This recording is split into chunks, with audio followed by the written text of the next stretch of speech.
Balik tayo sa mga balita, mas maraming Pilipino ang nagkaroon ng trabaho noong Mayo habang patuloy na bumubuti ang kalagayan ng labor market sa bansa ayon sa pinakahuling labor force survey ng Philippine Statistics Authority o PSA. Umabot sa 95.2% ang employment rate noong Mayo 2026 na katumbas ng humigit kumulang 49.63 milyon na mga Pilipinong may trabaho. Mas mataas ito kumpara sa 48.89 milyon noong Abril. Kumpara naman sa Mayo 2025, nananatiling mataas ang bilang ng mga may trabaho bagamat bahagyang mas mababa kaysa sa naitalang 50.29 milyon.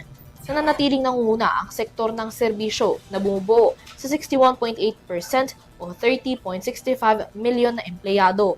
Sinundan ito ng sektor ng agrikultura na may 19.9% o katumbas ng 9.87 milyon na manggagawa. Samantala, ang sektor ng industriya ay may 18.3%, katumbas ng 9.10 milyon na mga empleyado. Sa mga subsektor, pinakamalaki ang bilang ng mga nagtatrabaho sa wholesale at retail trade, pagkukumpuni ng mga sasakyang demotor at motorsiklo, agrikultura at paggugubat at konstruksyon. Sa kabila ng pagtaas ng bilang ng mga may trabaho, bahagyang tumaas din ang unemployment rate sa 4.8% noong Mayo mula sa 4.7% noong Abril.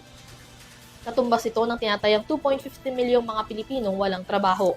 Ayon kay PSA National Statistician at Civil Registrar General Claire Dennis Mapa, ipinapakita ng pinakahuling survey ang patuloy na pagbuti ng labor market kasabay ng pagtaas ng kalidad ng trabaho dahil sa pagbaba ng underemployment rate.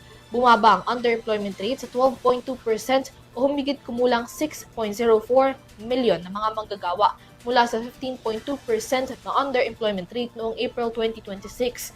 Kabilang dito ang mga empleyadong naghahanap ng dagdag na trabaho, mas mahabang oras ng trabaho o mas mataas na sahod.